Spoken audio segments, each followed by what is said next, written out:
Hi guys, it's Ray here from City Fan TV, and I'm joined by football finance expert and our guru, Colin Savage, and we've got Mike from Bolt from the Blue. In our regular finance slots on with Colin, we've talked about FFP, we talked about it to death in the past, and the income that's coming into City, commercial income.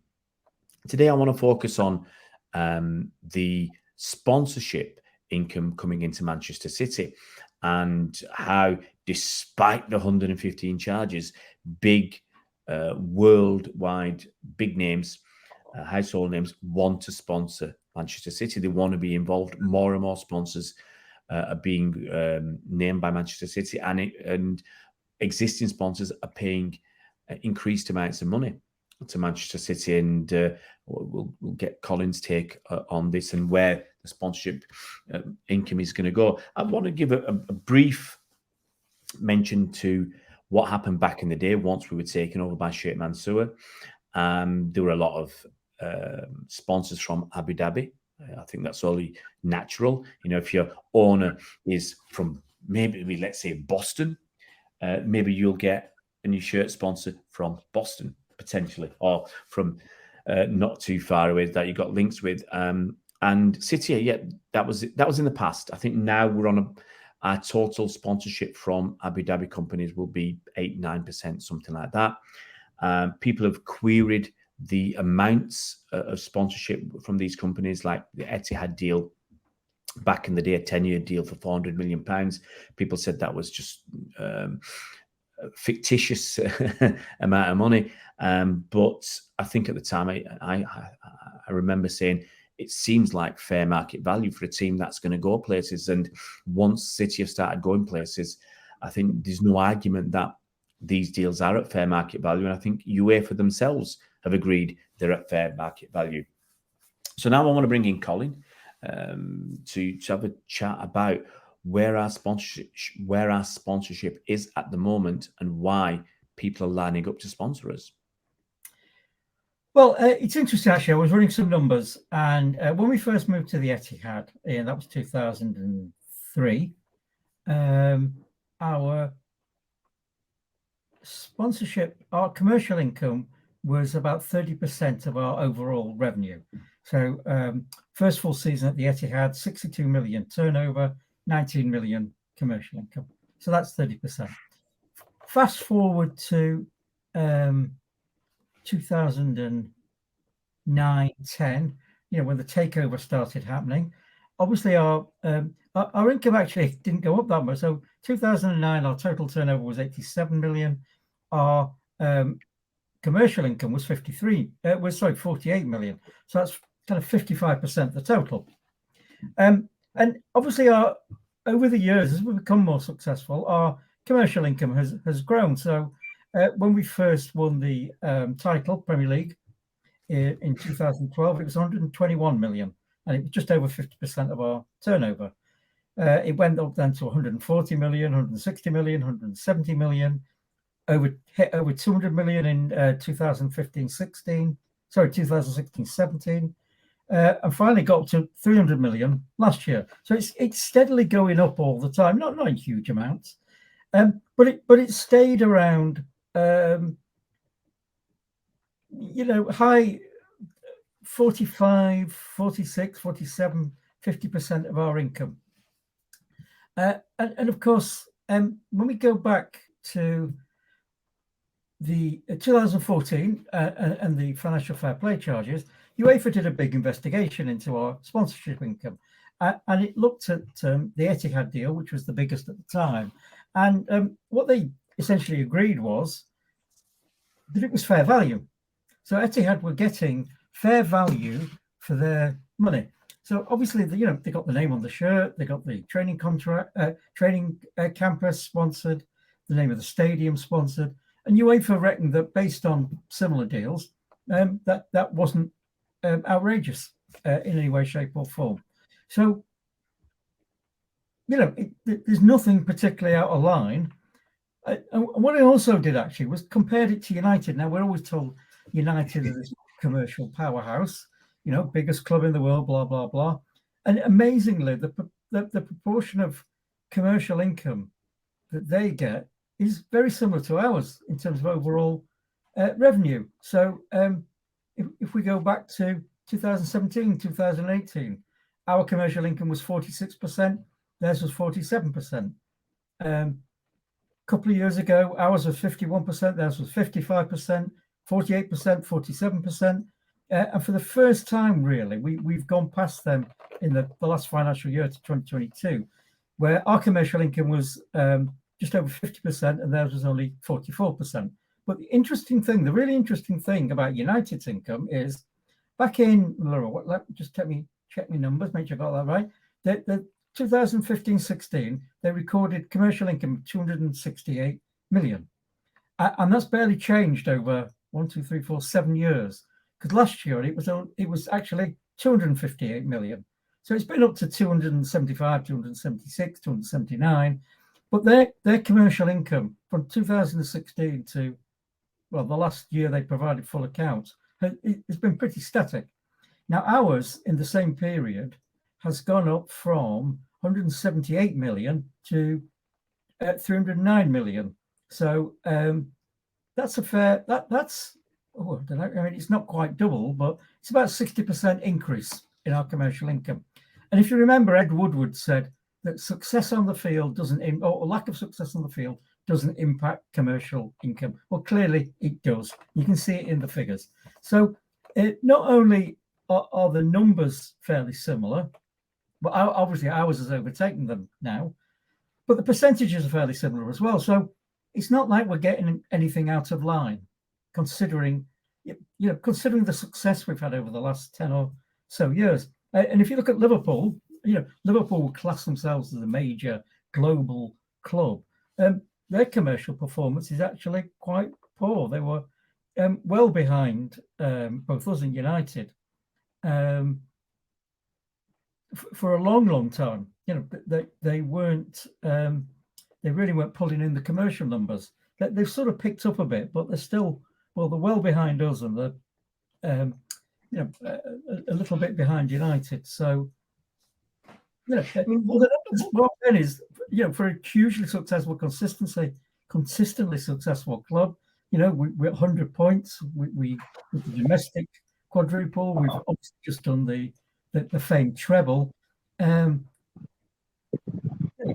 People want to say. I saw something on Twitter, I think, the other day.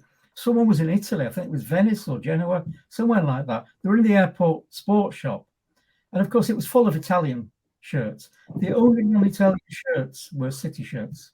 No Liverpool shirts, no United shirts, no Arsenal shirts, no PSG shirts, no Barcelona shirts, no Real Madrid shirts. City were the only non-Italian shirt well represented in that shop. And just one thing I'd like to add, guys. I'm over here in, obviously in South Korea. It's Man City shirts everywhere, in the airport, in the outlets. You can see the odd Italian or Barcelona shirt, but the merchandise over here is crazy. So they're obviously doing something right over in Asia. Yeah. Did you see the queues for the game in Tokyo? Queues for merchandise around the stadium virtually. Yeah. So yeah, and I'm planning to go to the game against Atletico before I come home, and I'll record everything, guys. I'll send it to Ray, and he'll let you see what's going on. When's that game, Mike? Is it the weekend? It's on the 30th. Okay, thanks. Yeah. So we are a huge global club. Whatever people say about City have got no fans, we're a huge global club, and that in the sort of scenes we've seen in Tokyo, it's in this airport shop in Italy, wherever it was, Venice or somewhere. City are a huge global club, and of course that brings in, you can charge big money for that. And one of the other things I forgot to mention, of course, we've got CFG as well, so you can do deals with CFG and get your name. Well, I mean, obviously, English football Champions League's watched pretty well all around the world, but you can get your name locally as well, with one of the local clubs. So it's really huge. And when you look at our partners, I was just looking at them, and I think you said Abu Dhabi was maybe 8-9%, 10% of our income. I think it's probably a little bit more than that. But we've got 30 global partners, 30. And of those, there's Etihad, what used to be a Etisalat, which is EAN now, I think they're called. There's the Abu Dhabi Tourist Experience Abu Dhabi. There's the Emirates Palace Hotel. Yeah. And Aldar, I think they're Abu Dhabi company. And that's pretty well it. You go down the rest of the names, obviously Puma, Asahi, I don't know if that's the right pronunciation, big global brewing group, Nissan, EA Sports, Cisco, big provider of network infrastructure, Wix, the internet web development company, Shaw, part of Unilever, huge global group, Sony, Gatorade, we've got a huge number of partners that aren't Abu Dhabi. We've got regional partners, and we've got loads of local partners and suppliers. Majestic Wine, Champions, the hotel and spa people. So there's probably, I'm just trying to work it out, 30 global, 8 regional, and I think there's about half a dozen what we call local partners, official suppliers. Yeah. So we're talking about nearly 50, aren't we? Yeah. I mean, we've got, we should mention, I mean, because people maybe watching this video who are not City fans might mention it. We have done 1 or 2 dodgy deals, cryptocurrency or betting companies. And we're not the only ones who've done deals with murky organizations for the money. I mean, other clubs have done it and got caught out. Do you think City have learned from their mistakes in linking up with companies that there's no real history behind? Well, you'd like to guys, if I could just ask a quick question to both Colin and Ray. Do you remember? I mean, when I was growing up, you just had the shirt numbers on the backs of shirts. Do you remember the first time that you saw names on the back of the shirts? And do you remember the first time that we actually got a company's name on the front of our shirts? I mean, that's going back a long way, isn't it? I'm trying to think. Was Philips our first sponsor? Was it Saab? Philips was in the early 90s. So I'm just going to have a check now. But it's probably got to be Saab, hasn't it? Maybe. Saab would a bit before. I know that they did the whole photograph thing. Saab 82 was the first kit, and they were with us for 3 or 4 years before Philips came in and Brother came in. Yeah. So I think Philips came in for a couple of years, and then Brother took over. And then we moved, if you remember, got through IDOS, First Advice, a financial company that went bust, I think, and then Thomas Cook, who came before Etihad. So I forgot my question. What my question was?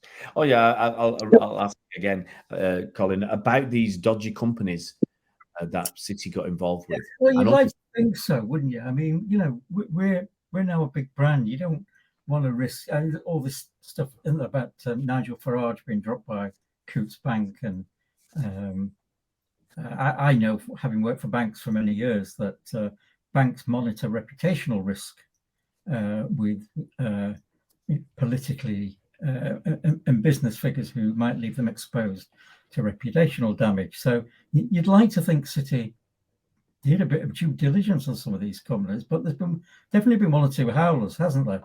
Yeah. Betting company, that I think that was a one that got through. And I mean, whether you agree with it or not, the betting companies are there, but you've got to do your due diligence. You've got to do it properly. And for a behemoth like City, CFG, and some of the figures in Abu Dhabi, like the chairman Khaldoon, you'd have thought they'd be on top of this.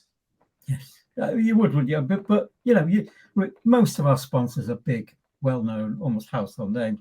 Actually, just to pick up what you said, earlier, which I mentioned, our commercial income was just over 300 million last year. Etihad probably provide about 65 million. Yeah. So I'd say probably about 25% of our commercial, 25% of our overall commercial income is from Abu Dhabi related companies. But I've made this point before. If Etihad were on our shirts, a club that's globally as big now as City should have no trouble finding an equivalent sponsor. So it's not like they're giving us money that we wouldn't get otherwise. You could perhaps argue that if it's 75 million or 80 million and Etihad are providing 65, we might struggle a bit to get the other 15 million, but it's a drop in the ocean. And we also need to remember as well, commercial income is not just sponsorship. So commercial income includes, obviously, do you class Puma as sponsor? Pumas give us, is it something like 65 million a year over 10 years for the shirts? That's commercial income. The money we get from putting on concerts at the stadium, which I'm told is considerable, that's commercial income. All the stuff we sell in the shop, that's commercial income. It's not just about sponsorship, but as you say, if we took that 10 million out, we'd still have an equivalent kind of percentage of sponsorship making up revenue as United, who won nothing for years. Unless you can't Carabao Cup us. A big trophy they won last season. Yeah, they still I think hopefully they'll be brought back down to earth this season, and we'll wipe the slate clean and win it. It's ours, Carabao Cup. It feels like it's ours. I think we're the team that's won it the most. So it's about time we got our one of my favourite trophies back, because it's you win that in February or March, and straight away you've had a reasonably successful season to win some silverware. Going forwards, Colin, we did a video probably 2 or 3 weeks ago talking about whether I put this number there, and I said City, I can see them being the first £1 billion turnover club, certainly the first €1 billion turnover club. If that's going to happen, how far away do you think we are from that happening?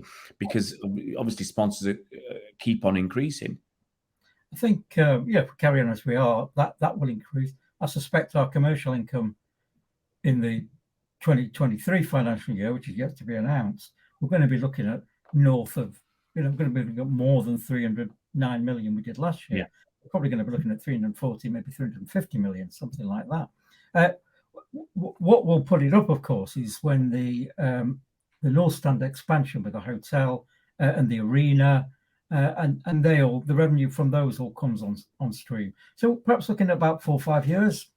Yeah, 4 or 5 years in City, £1 billion turnover club. I think that you go back a few years, you couldn't imagine that. You go back to, if I go back to, let's say, the mid 2000s, where we were turning over under £100 million, you never would have imagined. Yeah. 60 million in the mid 2000s. Yeah. When John Wardle was chairman. Yeah, and we were struggling, and obviously now everybody wants to be part of Manchester City. Do you obviously we've mentioned this point in passing, that despite the 115 charges, all these companies still want to line up and back City. Do you see anybody being put off or scared or cautious about sponsoring City with all these charges? Because the big companies are still there and they're still lining up, and we're still announcing new sponsorships. Do you think we're missing out anywhere because of these 115 charges? It's possible. We don't know the deals we don't do we? But I can't imagine. I mean, City have been fairly robust in saying these charges are rubbish. Obviously, CAS dismissed UEFA's key charges against us. We've still got hit with a non-cooperation charge. So, I just don't see it as being a particular issue. Of course, you tend to sign the big sponsorship contracts for multiple years. So, if we signed a contract a couple of years ago, that's going to run on. Puma, how long have we been with Puma now? 3-4 years. Yeah, That's going to run on for another 6-7 years. And guys, that's going to be the next media frenzy, I think, when those charges are dismissed, as I believe they will be. There's going to be an absolute pile-on from the Guardian and all these scribes. I was just wanting to ask Colin, how you think that the media are going to have to deal with that when those charges are dismissed and thrown out. Well, we saw it after the Cas verdict, didn't we? None of them. Very few. I can't remember who it was. Was it Matthew Syed said he'd issue a public apology if we were found not guilty? We're still waiting, aren't we? Matthew Syed, the ping pong cheat. Yeah. Every time you hear his name, you mention that. Perhaps, we're talking about the likes of Delaney and Nick Harris and the David Conn line that we chose 2 of the 3 arbitrators, which is false. There's the stuff about, City only got off on a technicality. Well, the technicality was we didn't do anything wrong. That technicality, isn't it? Time barring. City only got off because some of the key charges were time barred. Again, we know, yes, some were time barred, but we know from the background to the recent case, and we've had this discussion before, that UEFA knew about all this stuff and didn't charge us with it. So, we'll see the same thing. It'll still be that there'll still be a media narrative in some areas of no smoke without fire. Yeah, they'll clutch at straws. They'll turn around and say, "We'll get maybe like we City were fined for non-cooperation," and they say, "Ha! That's the smoking gun. You didn't cooperate. You were really guilty, but you didn't cooperate." They look for any little straw that they can. So we pay. The more extreme conspiracy theories on places like Red Cafe, we pay them off. The narrative will be about, and we know probably the narrative will be about Abu Dhabi putting political pressure on the government. Yeah, it's a shame that opposition fans and journalists can't be a little bit more honest and open to what's actually going on. But hey, if they were open and honest, it wouldn't generate sales. It wouldn't get clicks and hits and make money. Controversy. So we'll still get the same rubbish from the same people.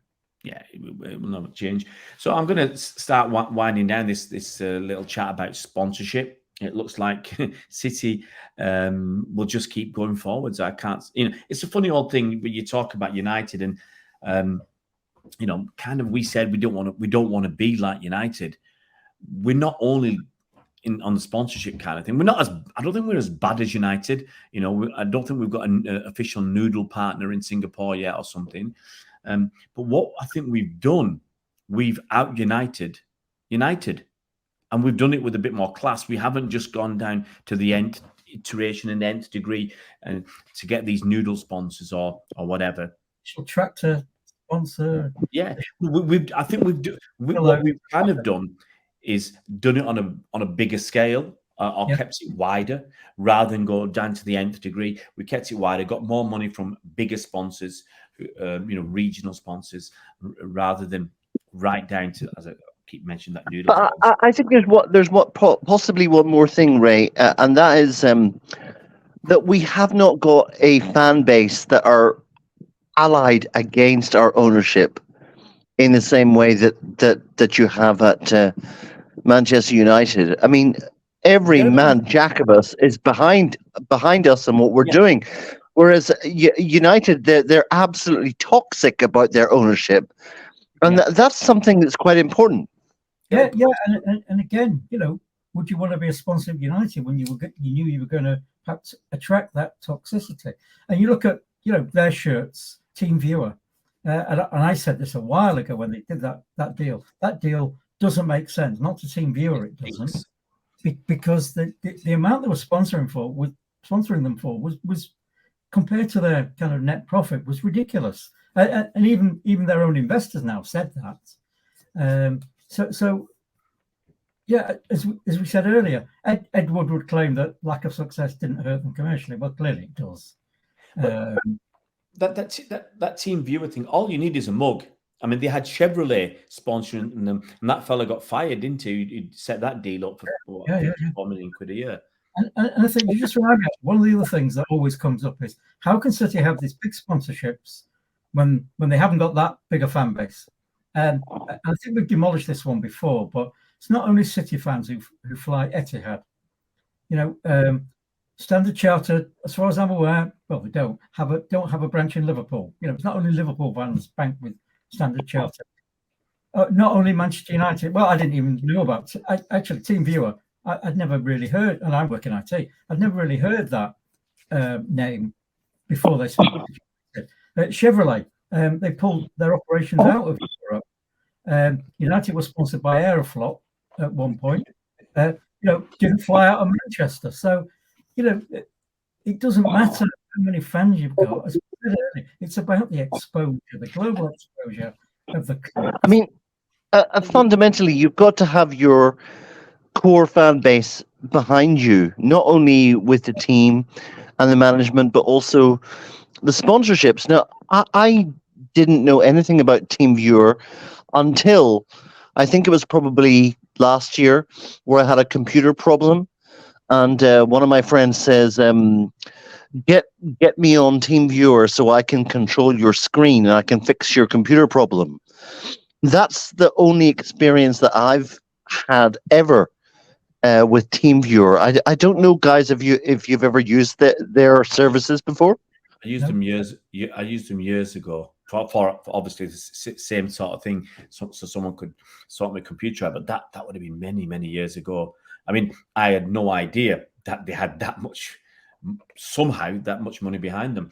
And I mean, that if anything needs to be investigated, it's something like that.